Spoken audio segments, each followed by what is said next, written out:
अभी हम सभी छात्र प्रवचन के रूप में विद्वान हार्दिक जी के माध्यम से यहाँ व्याख्यान का लाभ ले रहे थे। हो सकता है इसमें कहीं त्रुटि भी रही हो, लेकिन वो गुण है। सर्वप्रथम तो ये बात मुख्य है कि इतने कॉन्फिडेंस के साथ, इतने आत्मविश्वास के साथ वो यहाँ बैठा, और यहाँ बैठने के उपरांत आधा घंटे पूरा कंटिन्यू इन्होंने यहाँ पर जिनवाणी की चर्चा करी, जिनवाणी की बात हमारी सुनाई। ये हमारे लिए सर्वोपरि है। आप विशेष ध्यान दीजिएगा। यहाँ ये जो ढाई दीप शिक्षण संस्थान है और ये जो ढाई दीप जिनायतन है, ये एक मंदिर ही अकेला नहीं है, ये तत्व प्रचार का, जिनवाणी को घर घर घट घट तक पहुंचाने का एक मिशन है। और इस मिशन में हमारे ये 94 विद्यार्थी हमारे साथ लग चुके हैं। ये हमारे लिए प्रशंसनीय है और शोभनीय है। पुनः आपसे कहना चाहेंगे, ये ढाई दीप शिक्षण संस्थान एकमात्र वे संस्थान नहीं है कि जो बच्चों में पढ़ाई के लिए या स्कूल के लिए या लौकिक शिक्षा में आगे जा रहा हो। ये लौकिक के साथ पारलौकिक भविष्य भी इनका उत्तम बने।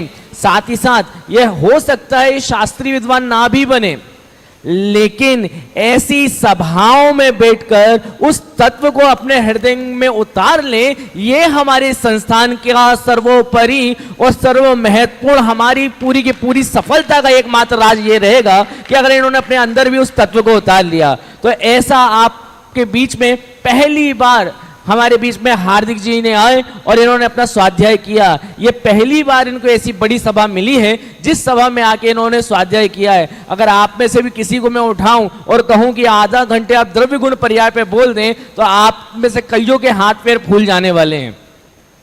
लेकिन ये वो विद्यार्थी है कि आप किसी भी विद्यार्थी को बुलाएं और यहाँ पर अगर उससे द्रव्य गुण पर्याय का परिचय पूछें, तो वे आराम से आपको पूरा द्रव्य गुण पर्याय का परिचय आपको बता सकता है। तो ऐसे आपको अनेक प्रवचन यहाँ पर छात्रों के माध्यम से सुनने को मिलेंगे। अब यहाँ पे आदरणीय पंडित जी गायक जी शास्त्री मोरवी वालों के माध्यम से विशेष मोक्ष मार्ग प्रकाशक के आधार से व्याख्यान सुनने का सुनहरा अवसर आपको प्राप्त होगा। आदरणीय गायक जी भाई साहब।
सिद्धेभ्य ओम नमः सिद्धेभ्य ओम नमः सिद्धेभ्य।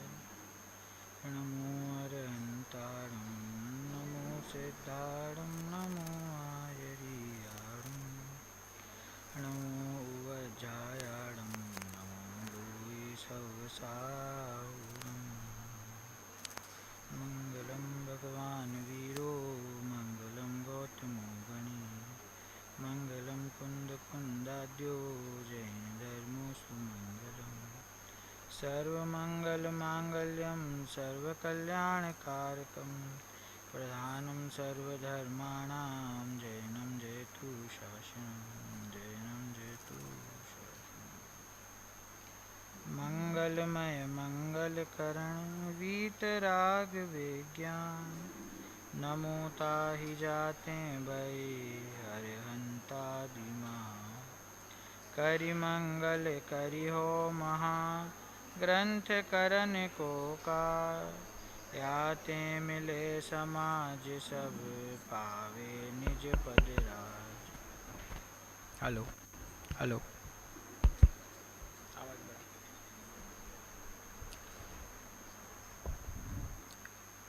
कितनी प्रसन्नता की बात है।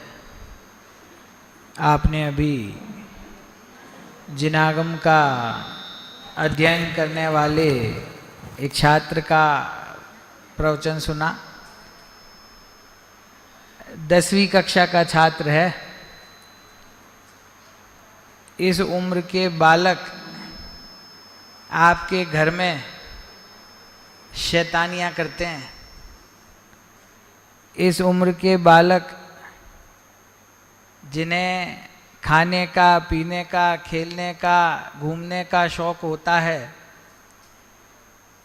इस उम्र के बालक जिनकी हर गलती माता पिता अपने लाड़ से माफ़ कर देते हैं, ये वही बालक हैं जो यहाँ पर आकर और अभ्यास करके आपसे तत्व की चर्चा इतनी सहजता से कर पा रहे हैं। आप देखिए कितना बड़ा उपकार है ऐसी मातृ संस्थाओं का कि जहाँ इस चकाचौंध वाली दुनिया में आपके बालकों को यहाँ बुलाकर उनकी देखभाल करके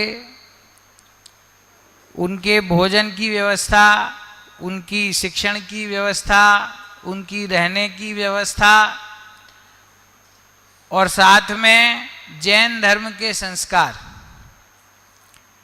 प्रैक्टिकल बात करें तो आज के समय में घर पर रहते हुए माता पिता को भी तकलीफ होती है अपने बालकों को संस्कार देने में। और बार बार हम ये सुनते हैं कि बच्चे तो हमारी सुनते ही नहीं, बच्चे जिद करते हैं, टीवी की जिद करते हैं, मोबाइल की जिद करते हैं। तो ऐसे इस पंचम काल में जो जिनवाणी में जब पढ़ते हैं कि ये जैन धर्म पंचम काल के अंत तक टिका रहेगा, वो कभी कभी भय सा लगता है कि कैसे टिका रहेगा। पढ़ा तो है पर कैसे रहेगा। पर ये बालकों को देख के विश्वास हो जाता है कि पंचम काल के अंत तक धर्म टिका रहेगा।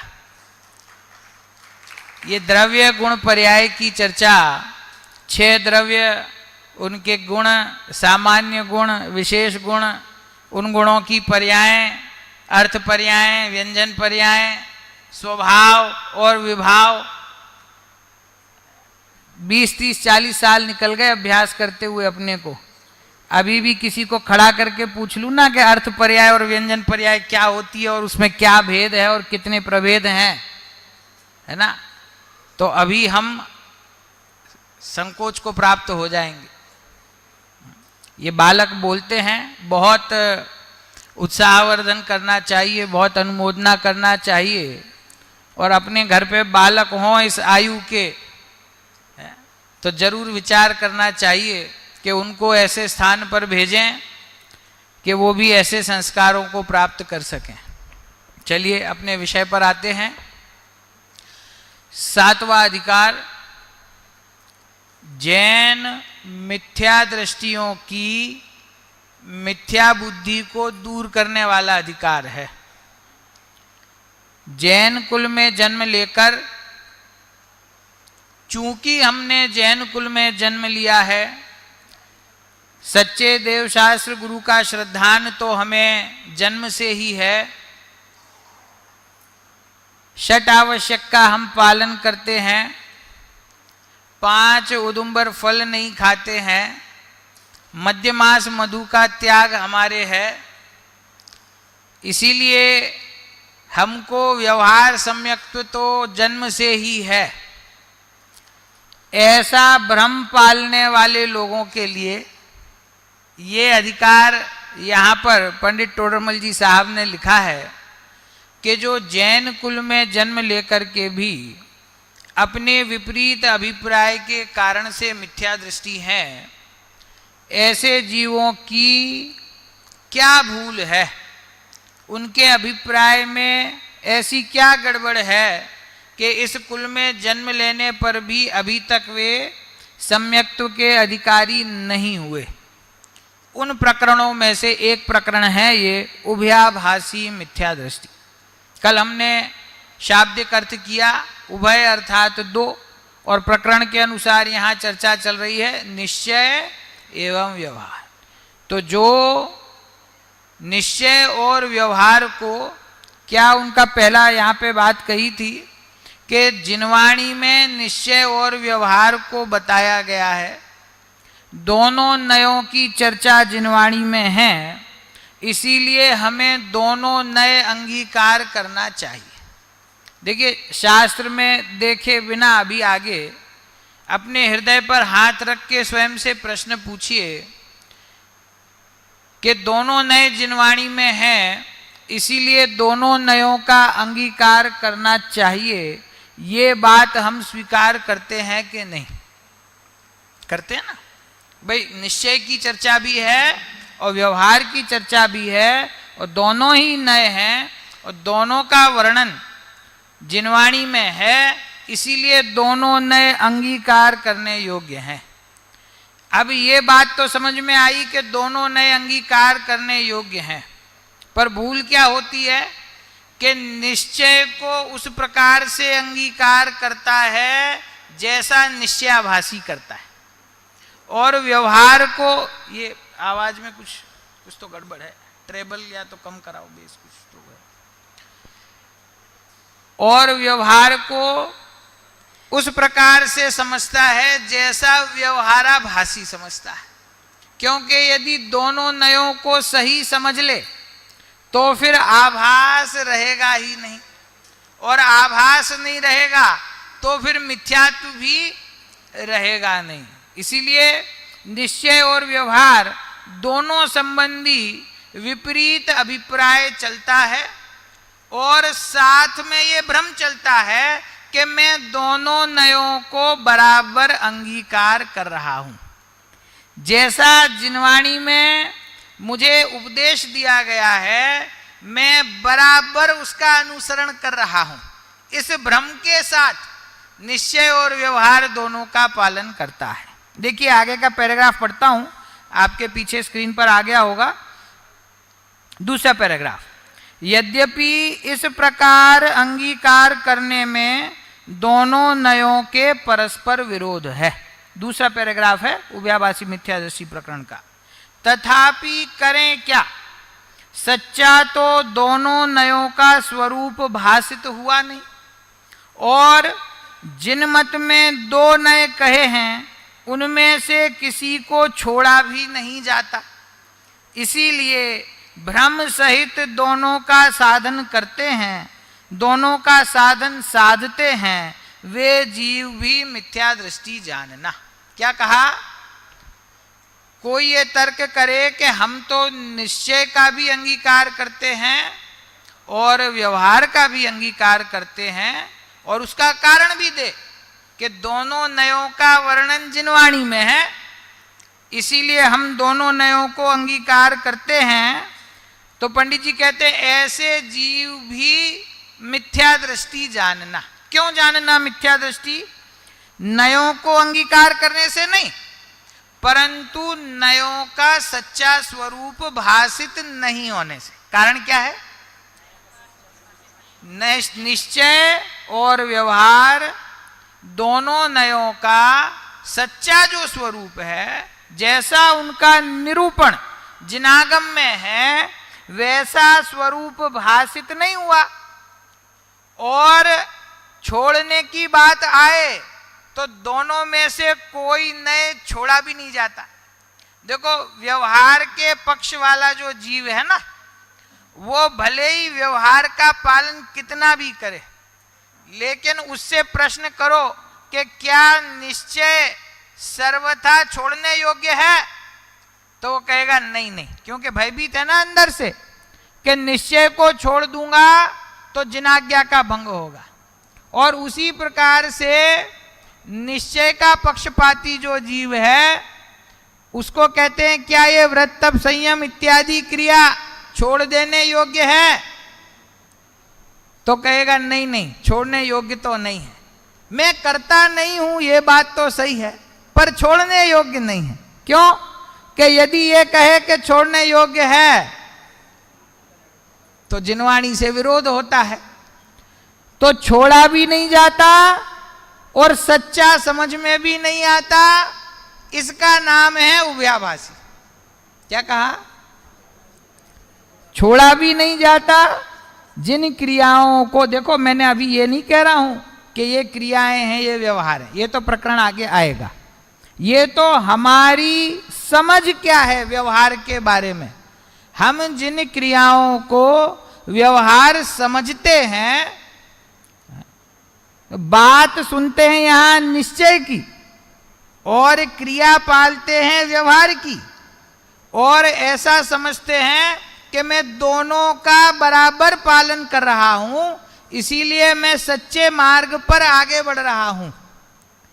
तो पंडित जी सावधान करते हैं कि ऐसे जीव भी मिथ्या दृष्टि हैं। क्यों? क्योंकि निश्चय और व्यवहार दोनों का यथार्थ स्वरूप भाषित नहीं हुआ, और यथार्थ स्वरूप भाषित ना हो और भ्रम से निश्चयाभासी की तरह निश्चय को स्वीकार करे और व्यवहाराभासी की तरह व्यवहार को स्वीकार करे, तो उसमें क्या होता है? तो पंडित जी कहते हैं उसमें तो परस्पर विरोध आता है। क्या होता है?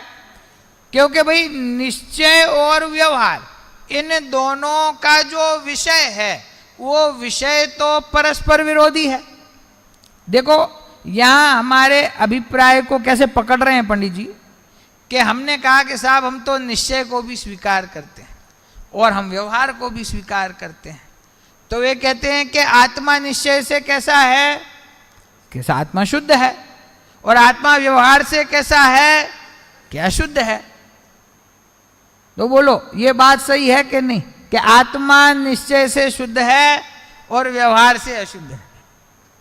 तो पहली बात तो यह है कि निश्चय से शुद्ध और व्यवहार से अशुद्ध ऐसा माना, तो इसका अर्थ क्या हुआ? ऐसा मानने में निश्चय और व्यवहार का परस्पर विरोध है कि नहीं? निश्चय का विषय यदि शुद्धता है तो व्यवहार का विषय अशुद्धता है। तो हम इन दोनों बातों को कैसे स्वीकार कर सकते हैं? न्याय से और ईमानदारी से विचार करना। कि गुरुदेव का प्रवचन सुने तो बोले कि आत्मा शुद्ध है, और मैं अभी जोर से पूछूं कि आत्मा सर्वथा शुद्ध है, तो तुरंत कहेगा नहीं नहीं शुद्ध तो है, लेकिन अभी अशुद्धता भी है, थोड़ी अशुद्धता है, थोड़ी शुद्धता है। संसार अवस्था में तो अशुद्धता पाई जाती है। समझ में आया? तो दोनों बातों को छोड़ना भी नहीं चाहता और दोनों का यथार्थ निर्णय भी नहीं करता। पूछूं कि सर्वथा अशुद्ध हो तो वो भी स्वीकार नहीं है, सर्वथा शुद्ध हो वो भी स्वीकार नहीं है। तो इसका अर्थ क्या हुआ? कि भैया निश्चय तो आत्मा को शुद्ध कहता है, व्यवहार आत्मा को अशुद्ध कहता है। आप हमें बताओ कि आप निश्चय वाले हो कि व्यवहार वाले? बोलो, निश्चय वाले हो कि व्यवहार वाले? डर लगता है आप लोगों को बोलने में?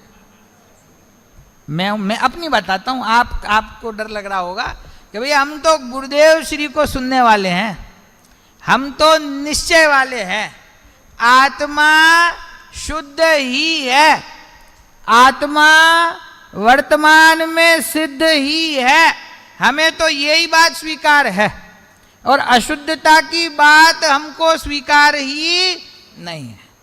तो कहते हैं सुनो, ये तुम जिसे निश्चय समझते हो ये निश्चय नहीं है। तो साहब ये निश्चय नहीं है तो क्या कहें कि हम व्यवहार वाले हैं? ये तो हमारे मुंह से निकलेगा नहीं कि व्यवहार वाले हैं। क्यों? कि व्यवहार वाले तो पूजा पाठ करते हैं, व्यवहार वाले तो क्रियाकांड में उलझे रहते हैं। तो कहते हैं सुनो, जैसा तुम व्यवहार का स्वरूप समझते हो ऐसा व्यवहार का भी स्वरूप नहीं। कभी कभी तो ऐसा लगता है कि ये इतना आधा जीवन निकल गया, निश्चय व्यवहार ही समझ में नहीं आया अभी, कि वास्तव में नहीं आया। और जब तक निश्चय व्यवहार ये नए समझ में नहीं आएंगे तब तक उन नयों के माध्यम से वस्तु का निर्णय हम कैसे करेंगे? तत्वार सूत्र का बहुत ही महत्वपूर्ण सूत्र प्रमाण नयैरधिगमः, जिस सूत्र मात्र की न जाने कितनी बड़ी बड़ी टीकाएं लिखी गई, वो जो सूत्र है प्रमाण नयैरधिगमः, ये क्या कहता है? प्रमाण और नय के द्वारा अधिगम होता है। अधिगम होता है अर्थात ज्ञान होता है। किसका ज्ञान होता है? कि 6 द्रव्य का, 7 तत्व का, प्रयोजनभूत अप्रयोजनभूत वस्तु का, जीव तत्व का, पर द्रव्य का, इन सब का निर्णय प्रमाण और नय के द्वारा किया जाता है। ठीक है। अब ये प्रमाण क्या है और नय क्या है, इनका स्वरूप क्या है, इनकी परिभाषा क्या है, इनको अप्लाई कैसे करते हैं, यदि अभी यही समझ में नहीं आया हो तो उनके द्वारा फिर तत्वों का, पदार्थों का अधिगम अर्थात ज्ञान कैसे होगा? समझ में आया? जब बच्चे छोटे होते हैं तो वे अ आ इ ई ए बी सी डी सीखते हैं। क्यों? कि जब ए बी सी डी सीखेगा, पहले ए बी सी डी एक एक अक्षर सीखता है, फिर उसको पता है जैसे जैसे वो थोड़ा सा बड़ा होता है तो उसको 2-2 अक्षर बताते हैं, ऑन, ऑफ, एट, इट, 2 जोड़ते हैं। धीरे धीरे उसकी समझ बढ़ती है ना, फिर 3 अक्षर के शब्द, फिर 4 अक्षर के शब्द, तो 2-3 साल के बाद में वो पूरी पुस्तक पढ़ने लगता है। क्यों? क्योंकि उसने वहां बेसिक से नॉलेज प्राप्त किया ना, मूल है वो समझा।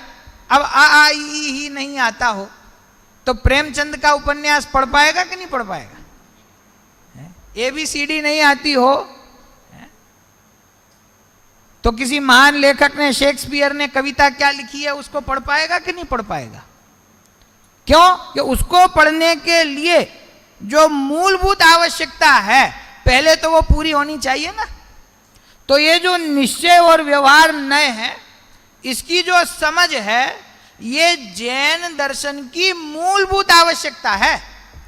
यदि निश्चय और व्यवहार के स्वरूप का सही निर्णय हमको नहीं है और हम उथलेपन में स्थूलता से विचार किए बिना किसी को तो निश्चय कह दें और किसी को व्यवहार कह दें, किसी क्रिया को निश्चय कह दें, किसी क्रिया को व्यवहार कह दें, आत्मा को निश्चय कह दें, पूजा को व्यवहार कह दें, समय सार को निश्चय कह दें और रत्नकरण श्रावकाचार को व्यवहार कह दें।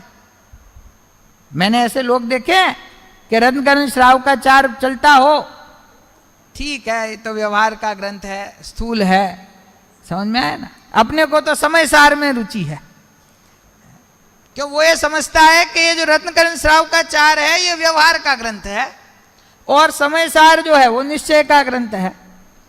तो आप प्रश्न कर सकते हो कि पंडित जी क्या ऐसा नहीं है?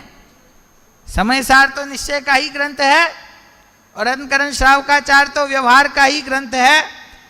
कि मैं पुनः कहता हूं कि जो निश्चय और व्यवहार की परिभाषा हमारे दिमाग में है वो सही परिभाषा नहीं है और इसीलिए ये भ्रम हमेशा बना रहता है और उसको दूर नहीं करेंगे तो आगे भी वो भ्रम बना रहेगा।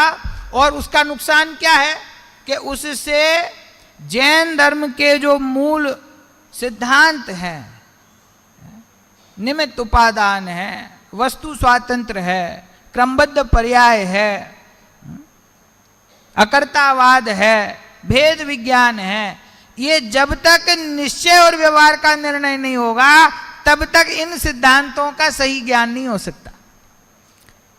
इसीलिए जैसा हम मानते हैं उसके अनुसार पंडित जी कहते हैं कि वो तो परस्पर निश्चय और व्यवहार में विरोध है। और यदि तुम कहते हो कि चूंकि दोनों नयों का वर्णन जिनवाणी में है इसीलिए हम दोनों को अंगीकार करते हैं, तो कहते हैं दोनों का अंगीकार नहीं हो पाएगा। निश्चय को स्वीकार करोगे तो व्यवहार का स्वीकार नहीं होगा और व्यवहार का स्वीकार करोगे तो निश्चय का स्वीकार नहीं होगा। देखिए ये तो एक सामान्य कथन था 2 पैराग्राफ में। अब इसके आगे उनकी प्रवृत्ति का विशेष बतलाते हैं, उनका क्या विचार होता है, उभयाभासी जो जीव है उसके अभिप्राय की क्या भूल है, वो एक एक बिंदु करके यहां से बताते हैं। अब इनकी प्रवृत्ति का विशेष बतलाते हैं। अंतरंग में आपने तो निर्धार करके, निर्धार मतलब निर्णय, निर्णय करके यथावत निश्चय व्यवहार मोक्ष मार्ग को पहचाना नहीं। जिन आज्ञा मानकर निश्चय व्यवहार रूप मोक्ष मार्ग दो प्रकार मानते हैं। देखो क्या कहा, कहां से भूल प्रारंभ हुई कि स्वयं निश्चय और व्यवहार का जो सच्चा निरूपण शास्त्रों में किया है उसको स्वयं तो परीक्षा करके पहचाना नहीं है। निश्चय और व्यवहार मोक्ष मार्ग है, वो किस प्रकार है, वो कैसे कहा गया है, उसका निर्णय स्वयं तो किया नहीं। और क्या किया कि जिन आज्ञा मानकर निश्चय और व्यवहार रूप मोक्ष मार्ग दो प्रकार से मानते हैं कि भाई ये तो जिनेंद्र भगवान की आज्ञा है, ये तो जिनवाणी में आया है कि मोक्ष मार्ग दो प्रकार का है, एक निश्चय मोक्ष मार्ग और एक व्यवहार मोक्ष मार्ग। आया भी है ना, 6 डाला में है। दो प्रकार का मोक्ष मार्ग है, एक निश्चय रूप है और एक व्यवहार रूप है, और ये जिनेंद्र भगवान की आज्ञा है। क्या आज्ञा है कि दो प्रकार का मोक्ष मार्ग है। अब देखिए बोल्ड पंक्ति क्या है आगे, सो मोक्ष मार्ग दो नहीं है, मोक्ष मार्ग का निरूपण दो प्रकार का है। क्या कहा, मोक्ष मार्ग दो नहीं है, मोक्ष मार्ग का निरूपण, निरूपण अर्थात कथन, समझाने की पद्धति, उस समझाने की पद्धति दो प्रकार से है, कोई मार्ग दो प्रकार का नहीं है। देखो यहीं पे हमको विचार करना पड़ेगा कि हमारी कितनी भूल चलती है। हम ये कहते हैं कि साहब अभी तो हम गृहस्थ अवस्था में हैं, मुनि दीक्षा तो अभी हमने ली नहीं है, हमारी शक्ति नहीं है, इसीलिए हमने क्या किया कि हमने देवशास्त्र गुरु का श्रद्धान हमको है, हम कुदेव कुगुरु कुशास्त्र के पास नहीं जाते हैं। वीतराग सर्वज्ञ भगवान को हम नमस्कार करते हैं, उनके द्वारा कहे हुए शास्त्रों को पढ़ते हैं, और जो वीतरागी मुनिराज हैं, गुरु हैं, उनको नमस्कार करते हैं। तो सच्चे देव शास्त्र गुरु का हमको स्वीकार है, और शास्त्रों का अभ्यास करने की कोशिश करते हैं, और यथाशक्ति अपने जीवन में संयम पालन करने की कोशिश करते हैं कि जब 10 लक्षण पर्व आया तो उपवास किया, उपवास की शक्ति ना हो तो एकासन किया, रात्रि भोजन का त्याग किया, अभक्ष भक्षण का त्याग किया। तो हम ये सब तो करते हैं ना, तो हमको निश्चय सम्यक दर्शन ज्ञान चारित्र ना हो कोई बात नहीं, पर व्यवहार मोक्ष मार्ग पे तो हम चल रहे हैं कि नहीं चल रहे, व्यवहार सम्यक तो हमको है कि नहीं, है ना भाई। निश्चय मार्ग अभी नहीं मिल रहा हमको, लेकिन व्यवहार तो मिल रहा है ना, उस मार्ग पे तो हम चल सकते हैं ना। बोलो सही बात है। ये लोग मना कर रहे हैं, ये महिलाएं बहुत तेज होती हैं, स्वाध्याय बहुत करती हैं, बताती नहीं। क्या कह रही हैं, ये कह रही हैं कि ऐसा नहीं है। क्यों नहीं है ऐसा, क्योंकि अभी तो कहा कि दो प्रकार का मोक्ष मार्ग नहीं है, कि हमको अभी निश्चय नहीं मिल रहा है तो कम से कम व्यवहार तो ले लें। निश्चय की प्राप्ति नहीं हो रही है तो व्यवहार मोक्ष मार्ग पे तो आगे बढ़ जाएं। गृहस्थ अवस्था में इतना तो हो ही सकता है। तो प्रश्न ये है कि क्या ऐसा दो प्रकार का मोक्ष मार्ग है कि कोई तो निश्चय के मार्ग पर चल के मोक्ष की प्राप्ति कर ले, और जिसको निश्चय का मार्ग कठिन लगता हो वो व्यवहार के द्वारा मोक्ष की प्राप्ति कर ले। ऐसा दो प्रकार का मार्ग है, विचार कीजिए। कोई तो ये ग्रंथों का अभ्यास कर रहा है, सूक्ष्म सूक्ष्म अभ्यास कर रहा है, समय सार पढ़ रहा है, नियम सार पढ़ रहा है, और हमने कहा साहब हम में इतना क्षम तो नहीं है कि हम ये शास्त्रों का गहन अभ्यास कर सकें। तो हम क्या करते हैं कि हम 10 लक्षण में तो जरूर प्रवचन में बैठते हैं, और दिनों में बैठ पाएं या ना बैठ पाएं, और पंडित जी हमने एक आसन भी कर लिया है इस 10 लक्षण में, कि शाम के प्रवचन में क्यों नहीं आए, कि वो एक आसन किया है ना तो थोड़ी कमजोरी लगती है, समझ में आया? तो हम में जितनी शक्ति है उतना हम कर रहे हैं, तो व्यवहार मोक्ष मार्ग वो तो हमको प्रकट हुआ कि नहीं हुआ, इतनी तो हमारे लिए थोड़ी सी छूट रखो, इतना तो गृहस्थ को थोड़ा सा सम्मान दो, कि मुनिराज जिस मार्ग पे चलते हैं वो निश्चय का मोक्ष मार्ग, और श्रावक जिस मार्ग पे चलते हैं वो व्यवहार मोक्ष मार्ग। ऐसा 2 प्रकार का मोक्ष मार्ग है या नहीं? तो कहते हैं कि देखो भैया मोक्ष मार्ग 2 प्रकार का नहीं है, उसका निरूपण 2 प्रकार का है। क्योंकि जो मोक्ष है ना, मोक्ष तो समस्त विकारी भाव और समस्त आवरणों के अभाव का नाम है। मोह राग द्वेष रूपी विकारी भावों का सर्वथा अभाव और ज्ञानावरणादि द्रव्य कर्म का सर्वथा अभाव, ऐसा होने पर आत्मा की जो पूर्ण शुद्ध दशा प्रकट हुई उसका नाम मोक्ष है ना। तो मोक्ष एक है कि 2 है? एक निश्चय मोक्ष और एक व्यवहार मोक्ष, 2 प्रकार का मोक्ष है कि नहीं?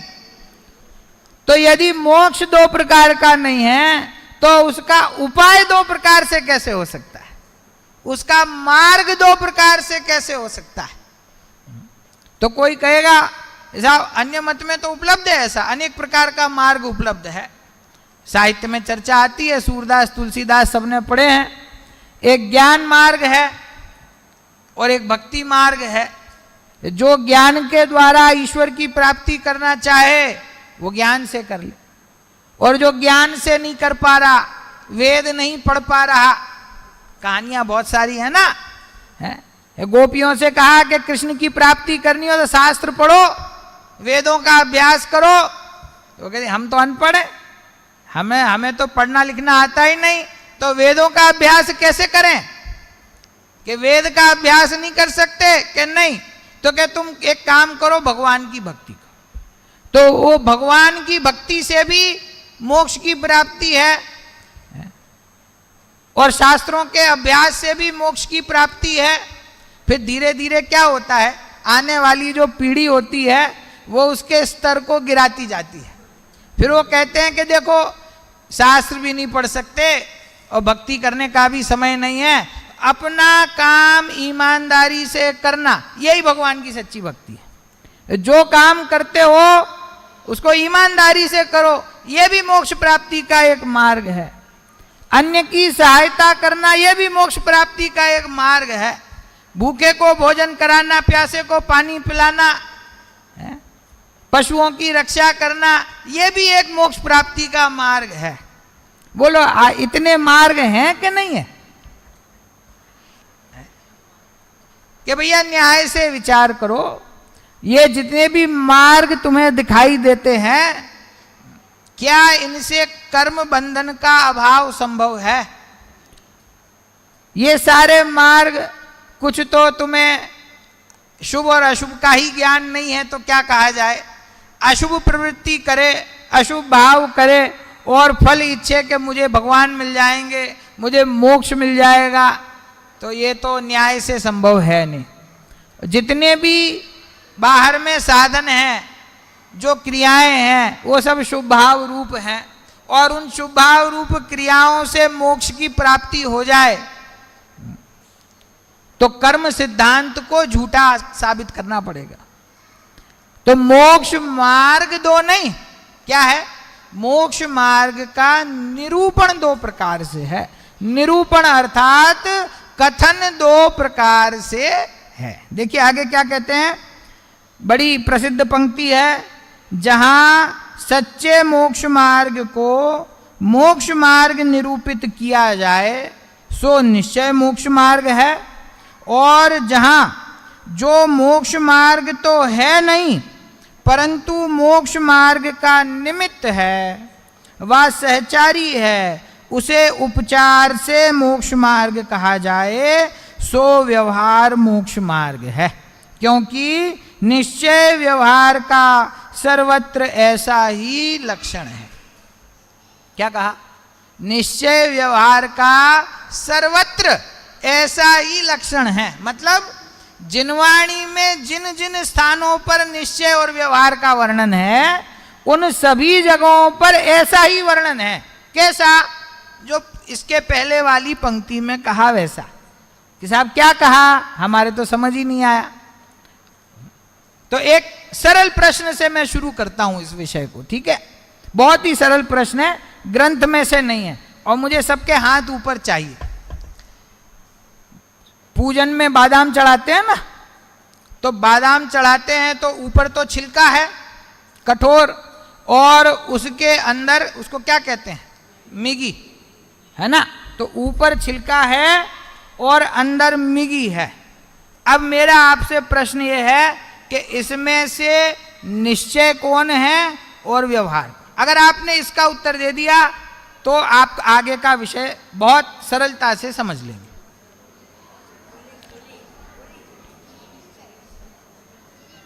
गिरी जो अंदर है, जो मिगी कहें, फल कहें, मूल, वो निश्चय है ना? और जो छिलका है बाहर का, वो व्यवहार। मैं एक बार पूरे सदन में कवियों की तरह हाथ उठवाना चाहता हूं कि जिनको ये लगता है कि जो मिगी है अंदर वो निश्चय है और जो बाहर छिलका है वो व्यवहार है, हाथ उठाइए। मैं आपको पहचानता हूं नहीं, इसलिए डरने की जरूरत नहीं कि मैं क्या सोचूंगा। दो चार ही हाथ हैं, तो क्या इसको मैं उल्टा करूं कि जो छिलका है वो निश्चय है और जो अंदर गिरी है वो व्यवहार है? ऐसा स्वीकार है?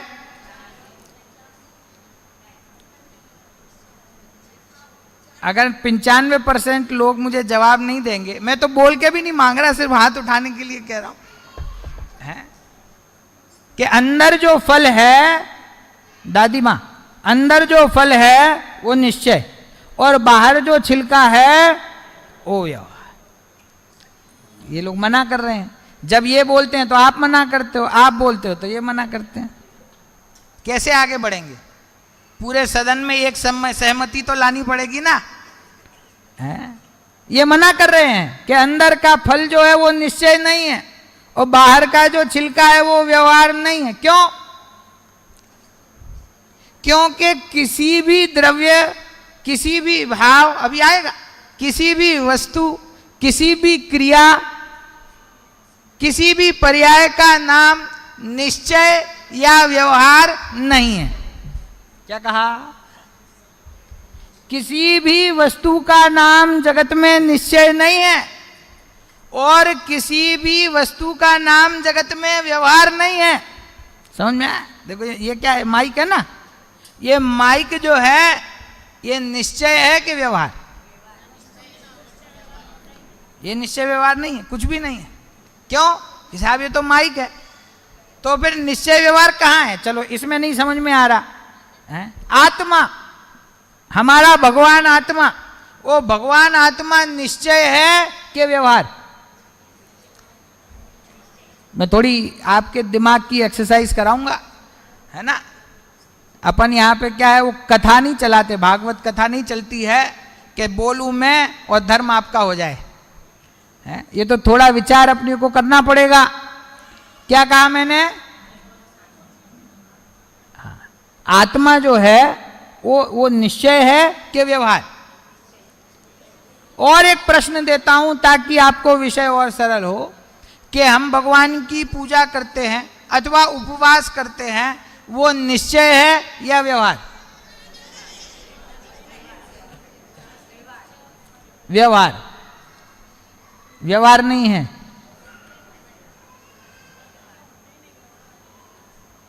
वो कह रहे हैं वस्तु में निश्चय और व्यवहार नहीं होता है। ये बालकनी में जो बैठे हैं इनको क्या लगता है? आत्मा एक तरफ, एक पार्टी, और दूसरी पार्टी उपवास। इसमें निश्चय कौन है और व्यवहार कौन है? मत बोलिए, कोई बात नहीं। यदि इन दोनों में से एक निश्चय और एक व्यवहार है, ऐसा लग रहा है, बताइए मत, ऐसा लग रहा है, तो निश्चय और व्यवहार के सिद्धांत को सिरे से, शुरू से, प्रारंभ से फिर से सीखने की जरूरत है। क्यों? क्या अभी पंडित जी कहेंगे कि जो निश्चय और व्यवहार, देखो निश्चय और व्यवहार ये क्या है? नय है ना? क्या कहा आपने? नय। निश्चय नय और व्यवहार नय। तो ये नय है ना? नय नय है कि वस्तु है? नय है कि द्रव्य है? नय है कि गुण है? नय है कि पर्याय है? ये नय है। क्या है? नय। निश्चय नय और व्यवहार नय। अब ये तो हो गए नय। नय की परिभाषा क्या है? नय किसको कहते हैं? वस्तु को समझने के लिए नय होता है। नय किसको कहते हैं? प्रमाण के द्वारा। मैं ये शब्द चाह रहा था, बहुत बहुत धन्यवाद है आप लोगों का। प्रमाण के द्वारा जिस वस्तु का ग्रहण किया गया हो उसके एक अंश को जानने के लिए जो ज्ञान प्रवृत्त होता है उसको नय कहते हैं। ठीक है? तो नय इसका अर्थ क्या हुआ? नय है ज्ञान का अंश। क्या है? नय है ज्ञान का अंश। निश्चय भी ज्ञान का अंश और व्यवहार भी। और हम तो समझते हैं कि उपवास वो व्यवहार।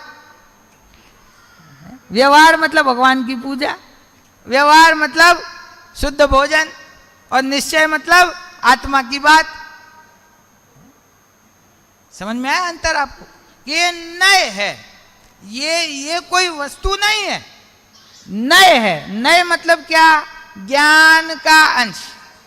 और नयों का सामान्य स्वरूप हम जब समझते हैं तो उसमें एक बहुत महत्वपूर्ण बात आती है कि ये जो नय हैं ये दो प्रकार से होते हैं।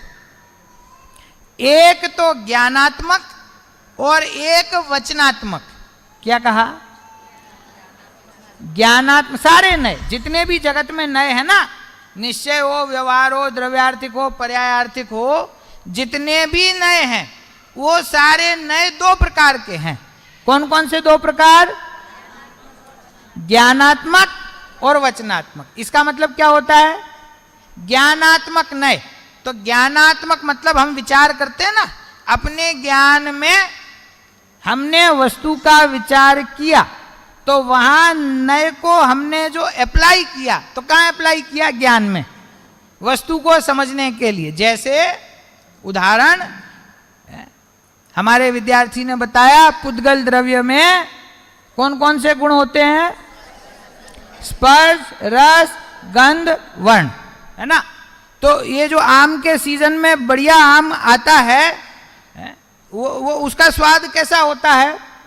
मीठा होता है ना? तो आम जो है वो मीठा है। तो आम में सिर्फ मीठे पने की पर्याय है या और भी हैं? लेकिन हमारा लक्ष्य कहाँ है? बाजार में खरीदने गए तो हम क्या कहते हैं? भैया मीठे आम देना, मीठे नहीं निकले तो वापस कर जाऊंगी। तो वहां लक्ष्य कहां पर है? मीठे पे। तो सिर्फ मीठा आम चाहिए आपको? मीठा कौन से गुण की पर्याय? स्पर्श, रस, गंध, वर्ण। रस की है ना? तो उसका स्पर्श, उसकी गंध, उसका वर्ण, ये सब आपने छोड़ दिया और एक रस को ग्रहण कर लिया। ये क्या है पता है आपको? ये आपने नय का प्रयोग किया।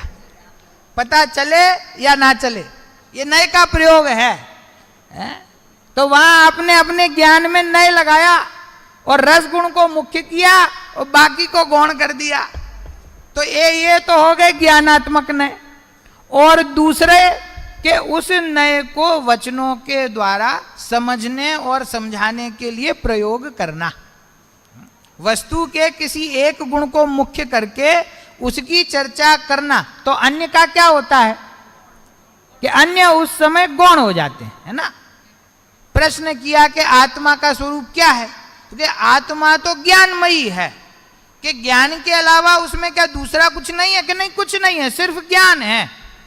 कि भैया हमने तो सुना है कि उसमें दर्शन भी होता है, चारित्र भी होता है, अस्तित्व वस्तुत्व भी होता है कि हाँ तुम्हारी बात सही है, ये सब भी है, पर अभी ज्ञान की मुख्यता से बात करते हैं। तो हमने ज्ञान गुण वाले आत्मा को समझने के लिए बाकी सबको गौण किया, ज्ञान को मुख्य किया। तो ये नए का प्रयोग कहाँ हुआ? वचनों में। नए का प्रयोग दो ही प्रकार से संभव है, एक ज्ञान में और दूसरा वचनों में। तो नए जो हैं वो या तो ज्ञानात्मक होते हैं और या वचनात्मक होते हैं। यहां पे पंडित जी ने क्या पंक्ति लिखी थी कि जिनवाणी में जहां भी निश्चय और व्यवहार की चर्चा है वहां सर्वत्र ऐसा ही लक्षण है।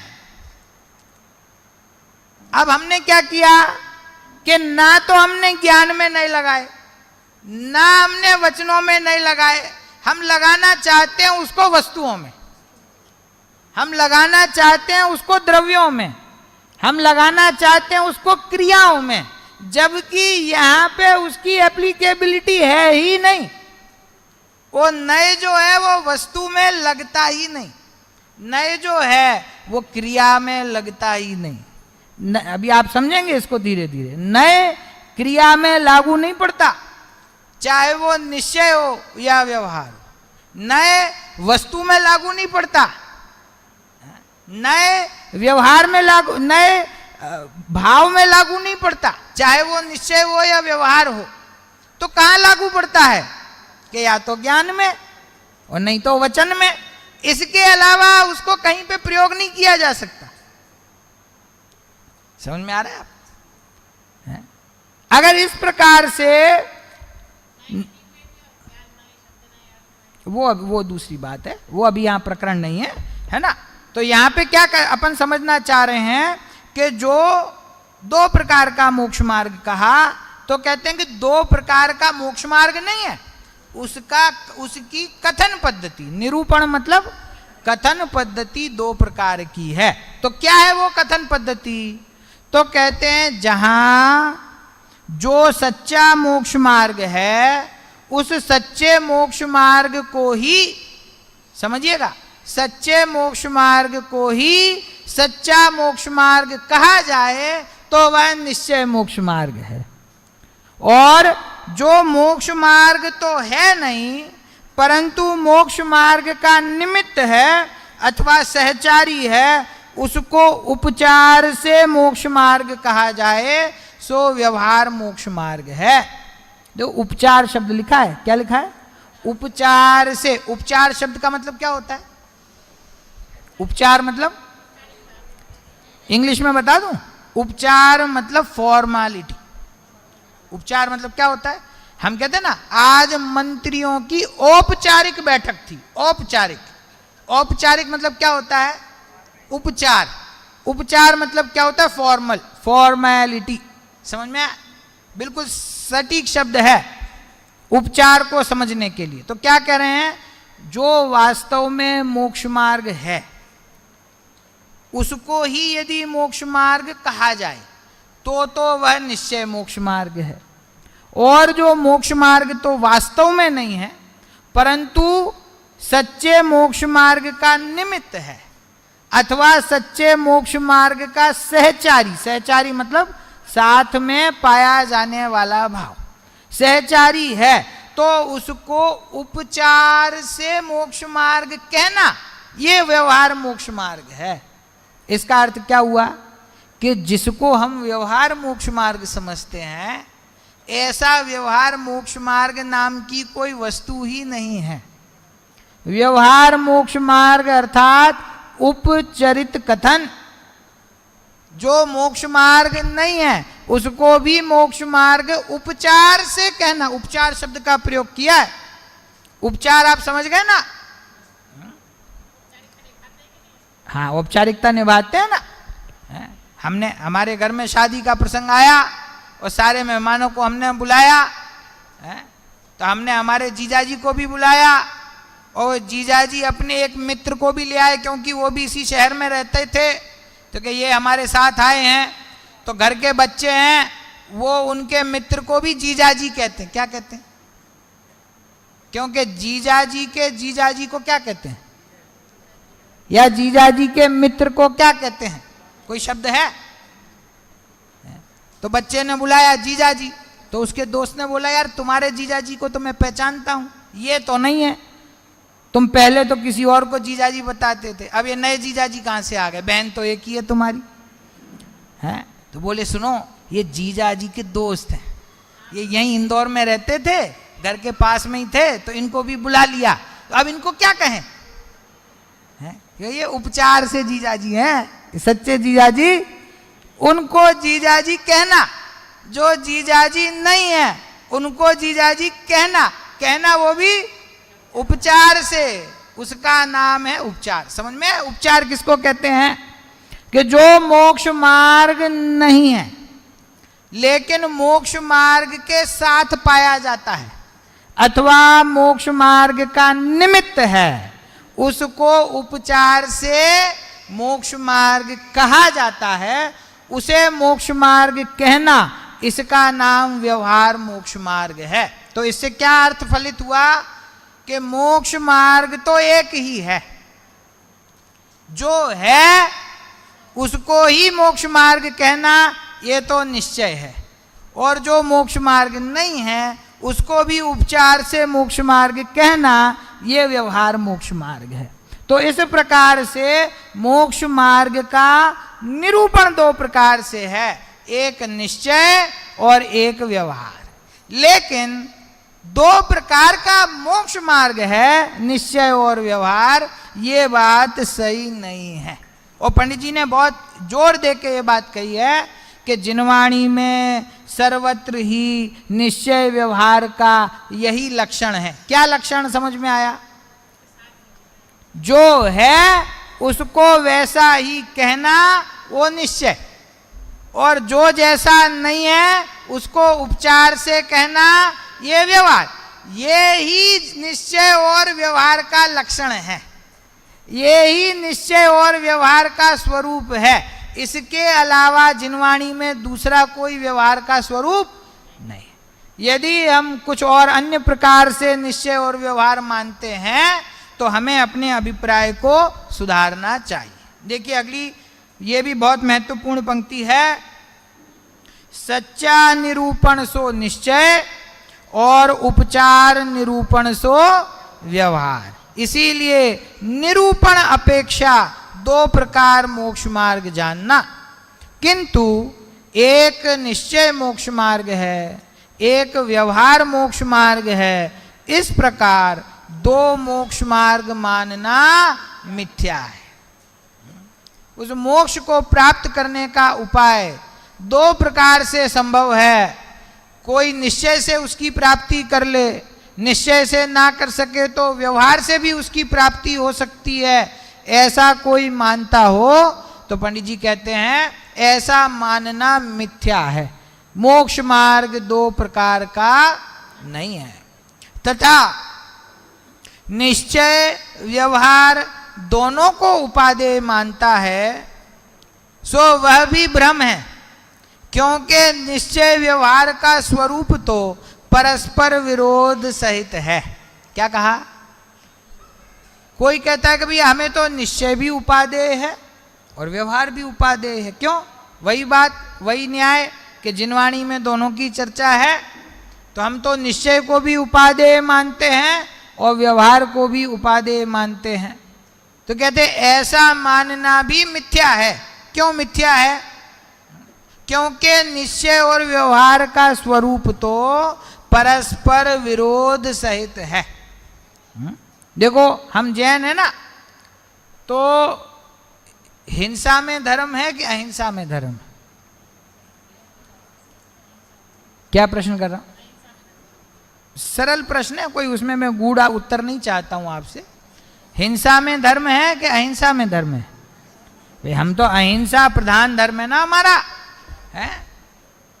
तो अहिंसा वो धर्म का मार्ग है, और कोई कहे कि हिंसा में धर्म है तो वो हमको स्वीकार नहीं है। अब कोई डिप्लोमेटिक आदमी ये कहे कि नहीं हिंसा में भी है धर्म और अहिंसा में भी धर्म है, दोनों में धर्म है, तो आपको स्वीकार है? क्यों नहीं है? क्योंकि हिंसा और अहिंसा तो परस्पर विरोधी है ना। है? जीव को मारना और उसकी रक्षा करना तो परस्पर विरोधी है। ये दोनों में धर्म एक साथ कैसे महसूस कर सकते हैं हम? दोनों में एक साथ धर्म कैसे मान सकते हैं? और यदि कोई कहे तो हम क्या कहेंगे कि भैया अपना इलाज कराओ, तुम्हारा दिमाग ठीक नहीं। जिसको हिंसा में धर्म दिखे उसको अहिंसा में नहीं दिखेगा, जिसको अहिंसा में धर्म लगता है उसको हिंसा में नहीं। क्यों? दोनों परस्पर विरुद्ध है ना। तो दोनों उपादेय है, ऐसा कैसे कह सकते हैं? कि वैसे तो अहिंसा का मार्ग सच्चा है, लेकिन कभी कभी हिंसा भी करनी पड़ती है। बोलो सही बात है?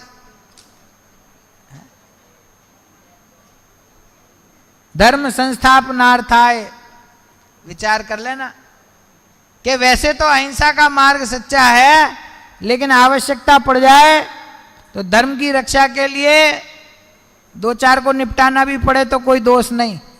बोलो सही बात है? नहीं है ना। ये वीतरागता के मार्ग में, ये अहिंसा के मार्ग में, ये ऐसी बातों का कोई स्थान नहीं है भैया। ये हिंसा में धर्म और अहिंसा में धर्म, दोनों में धर्म कैसे हो सकता है? ये दोनों भाव वो परस्पर विपरीत भाव है। राग में धर्म है कि वीतरागता में? हिंसा अहिंसा में तो जल्दी से बता दिया। अब बताओ मुझे कि धर्म वीतरागता में, राग में?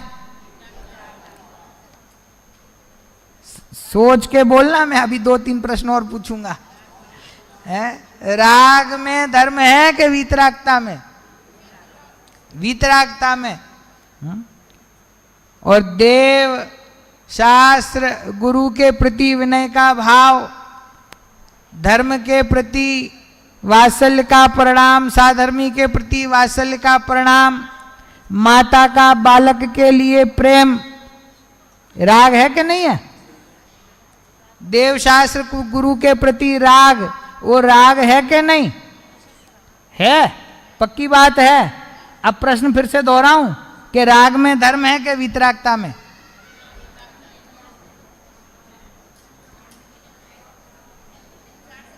उपचार से राग में धर्म है। देखो मैं ये जानबूझ के पूछता हूं ऐसे प्रश्न, इससे क्या है कि हमारे हृदय की ग्रंथि खुले। आपको जो लगता है आप जवाब दीजिए, आप गलत जवाब देंगे तो भी मैं प्रसन्न हूं। क्यों? कि अपनी भूल निकल रही है ना।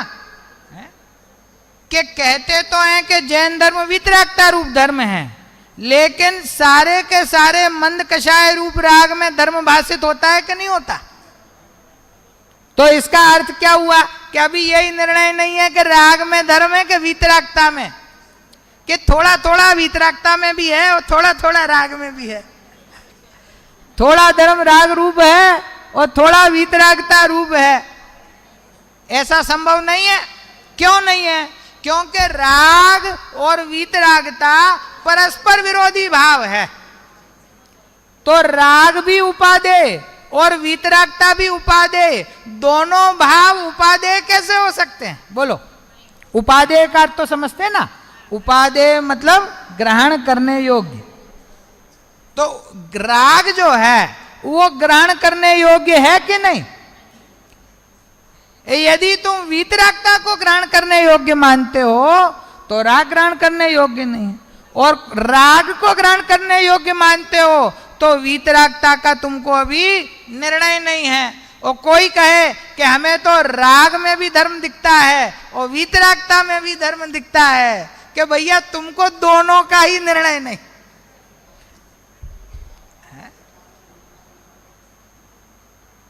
कि राग और वीतरागता परस्पर विरोधी भाव है।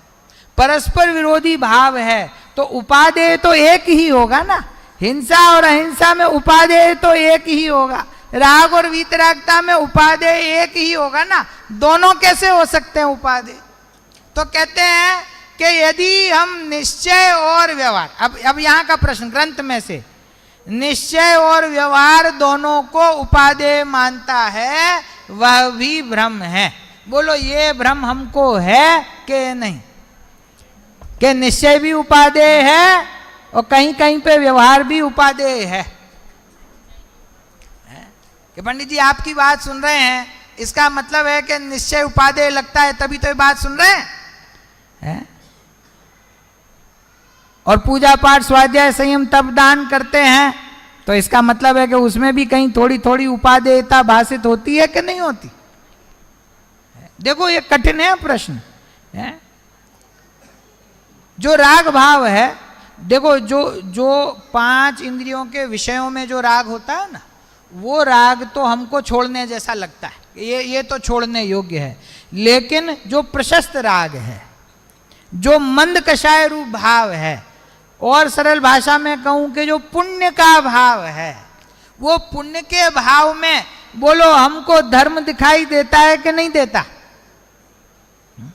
बच्चे आ गए हैं, बस 2 मिनट में खत्म करता हूं बच्चों, है ना। कि शिखर जी की यात्रा पे गए, एक एक टोंक पे दर्शन करने से 1 लाख उपवास करने का पुण्य मिलता है, मिलता है। वो पुण्य आपको चाहिए कि नहीं चाहिए बताओ।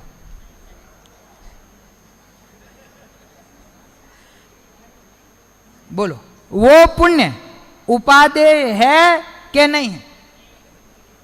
अब यहां से किसी को विरोध ग्रहण करना हो तो कर सकता है, लेकिन ये तो तत्व की बात है कि वीतरागता उपादेय है कि राग उपादेय है। अगर राग में उपादेय बुद्धि मौजूद है तो इसका अर्थ है कि अभी वीतरागता श्रेयस्कर नहीं लगती, और जिसको वीतरागता श्रेयस्कर लगती है उसको राग होता है, पर राग में उपादेय बुद्धि नहीं होती। राग का होना और राग में उपादेय बुद्धि होना ये दोनों अलग बात है। राग का अभाव कहां होता है आपको मालूम है? कौन से गुण स्थान में राग का अभाव होता है? वाह, देखो हमारे विद्यार्थी बता रहे कौन से गुण स्थान में। कौन से गुण स्थान का नाम क्या है? 12वें गुण स्थान का नाम क्षीण मोह। तो मोह है ना, वहां जाके मोह का अभाव हुआ, राग का अभाव 12वें गुण स्थान में हुआ। इसका अर्थ क्या है कि राग आपके मोक्ष मार्ग में 12वें गुण स्थान तक बाधा नहीं बनता, लेकिन राग का राग, यदि राग के प्रति उपादेय बुद्धि है तो 4था गुण स्थान भी प्रकट नहीं होगा। तो राग बाधक नहीं है, राग का राग बाधक है। मतलब राग उपादेय है, ऐसी जो मिथ्या बुद्धि पड़ी हुई है वो हमें मोक्ष मार्ग में आगे नहीं बढ़ने देती है। इसीलिए राग का अभाव करने का प्रयत्न मत करो, वो तो जब उसकी भूमिका आएगी तब उसका अभाव होगा। राग में उपादेय बुद्धि का अभाव का प्रयत्न करना चाहिए कि ये राग मेरा है, ये करने योग्य है, ये उपादेय है, ऐसा माने तो राग और वीतरागता में अभी फर्क समझ में नहीं आया। देखो बहुत एक छोटी सी बात कह के घटना बता के समाप्त करता हूं। मेरे मित्र का एक छोटा सा बेटा था 2 वर्ष का, हम वहीं मौजूद थे घर में, सच्ची घटना बता रहा हूं। और वो बच्चा खेल रहा था और अचानक दीवार पे से कहीं से घूमते हुए फ्लोर पे छिपकली आ गई। तो छिपकली आ गई तो हम तो जरा पीछे हो गए, डर गए, छिपकली है नीचे आ गई है। वो बच्चा 2 साल का, उसको क्या पता क्या होती छिपकली, तो खिसक रही थी, दौड़ रही थी, गया उसके पास में पकड़ ली ऐसी। 2 साल के बच्चे ने हाथ में छिपकली पकड़ ली। अब उसको तुम समझाओ, छोड़ इसको, छोड़ने की बोलो तो वो रोता है? तो बोलो बच्चा जो है उसने छिपकली पकड़ी है हाथ में, ये किस बात का सबूत है कि छिपकली कितनी हानिकारक है ये उसको पता, या तो उसको छिपकली का स्वरूप नहीं पता है, सच्ची में ही नहीं पता है। कोई समझदार व्यक्ति ये कार्य करेगा? नहीं करेगा ना। क्यों? उसको पता है ये हानिकारक है, और फिर भी पकड़ रहा है, मतलब क्या है? पता नहीं। ये राग जो है छिपकली है, समझा? ये हाथ में पकड़ रखी है अनादिकाल से।